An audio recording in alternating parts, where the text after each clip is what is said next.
ఎవరి కొప్పరపు కవులు? ఈ కొప్పరపు కవులు ఎవరంటే తెలుగువారికే చెందిన అవధాన విద్యకు ఆద్యులు లాంటి వాళ్ళు, పూజ్యులు, అవధాన విద్యలో చక్రవర్తులు. అలాగే ఆసుగా అంటే అప్పటికప్పుడు వేగంగా అప్పటికప్పుడు ప్రబంధాలను కావ్యాలను చెప్పగలిగే శక్తి. అటు అవధాన విద్యలోనూ ఇటు ఆసుగా కావ్యాలు చెప్పడంలోనూ వీళ్ళకి మించిన వారు తెలుగు సాహిత్య చరిత్రలో లేనే లేరు. ఒకే రోజు 2 శతావధానాలు చేసేవారు. గంటకు 500 పద్యాల వేగంతో కావ్యాలు చెప్పేవాళ్ళు.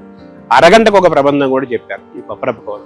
ఏంటి కొప్పరపు అంటే ఈ కొప్పరపు అనేది వాళ్ళ ఇంటి పేరు.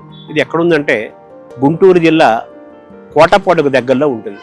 వీళ్ళు కొండవీటి సీమ, పలనాడు సీమకు చెందినవారు. కోటప్ప కొండకి కాస్త దూరంలోనే కొప్పరం అనే ఊరుంటుంది. వాళ్ళ ఇంటి పేరు, ఊరి పేరు 2 కొప్పరమే.